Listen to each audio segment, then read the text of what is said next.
Whenever I see a large discrepancy between critics' reviews and audience scores on websites like Rotten Tomatoes, my spidey sense starts tingling, and I can deduce who's really right and who's really wrong.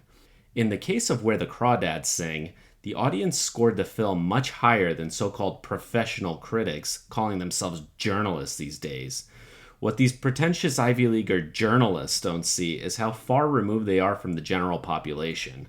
This is another movie that proves that in droves. The film is based on the book of the same name and begins in the late 60s, and through flashbacks and recounting by the main character Kaya, played by relative newcomer Daisy Edgar Jones, the narrative unfolds to reveal a multi-layered story.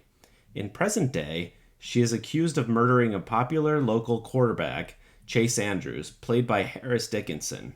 While in jail awaiting trial, she is approached by a stereotypical Southern lawyer with a heart of gold willing to help her out. She begins to recount her life to him, and we see how Kaya grew up. Her mother and siblings left when she was young, and later her father left, leaving her alone in the marsh. Here she learned to survive by picking clams and selling them to the local shop. The shop owners look after her from afar as they see her dire situation. Later in her adolescence, a local lad, Tate Walker, begins to leave her feathers as he notes her interest in the wildlife. They form a friendship that blossoms into an innocent relationship.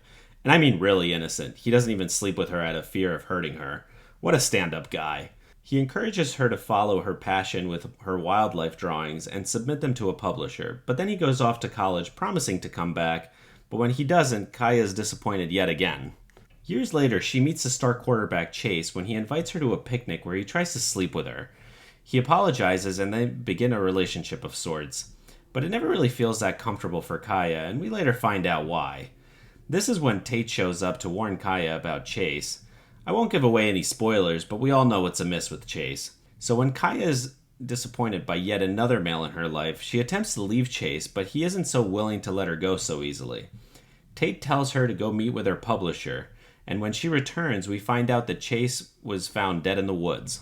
I won't reveal the resolution as I think it would spoil the fun of seeing this movie, which reminded me a bit of the 1996 crime mystery A Time to Kill.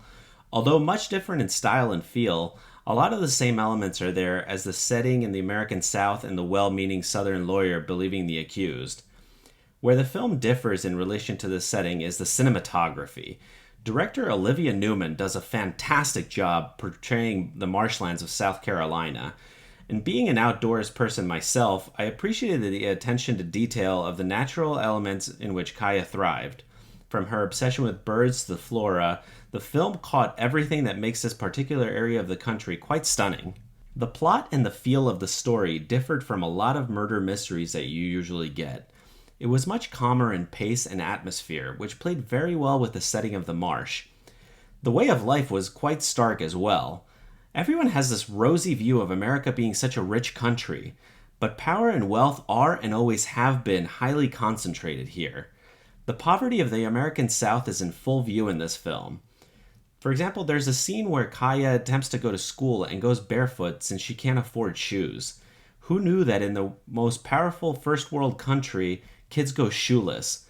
So I'm glad the film shows the inequality, but doesn't throw it in your face with some kind of agenda or message. It just shows the stark reality. I'd be remiss if I didn't talk about Daisy Edgar Jones. This woman can really carry a full-length feature film. I had only seen her once before in the miniseries Under the Banner of Heaven, where she co-starred along with Andrew Garfield and Sam Worthington.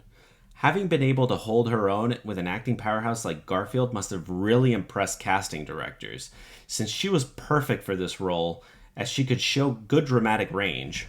The rest of the cast rounded out the film quite well, although I was slightly confused with the waspy names Tate and Chase, because the two actors playing the characters were way too similar looking. Neither actor had enough range to differentiate from the other, which made things confusing. Through a few parts of the film, I really didn't know which one of them was a murder victim. The casting could have differentiated them by at least picking an actor with a different hair color or other distinguishing features. But that's only a minor gripe, and it doesn't take away anything from the film. Perhaps if I had read the book, I may have been able to differentiate the characters better, but then I would have engaged in the which is better debate, book or movie, and I didn't really feel like doing that this time around. Overall, this was a much quieter and calmer murder mystery, without much violence or aggressive action. It harkens back to a time of more cerebral criminal films of the past. The direction and cinematography make it stand out and sets a great feel and atmosphere. Daisy Edgar Jones is a new starlet that's well worth keeping an eye on in future roles, as she showed that she can really carry a feature-length film. I'd gladly recommend this film, as it was a great escape and showed what good cinema can really be. If you like this video, hit that like button and subscribe for more great content.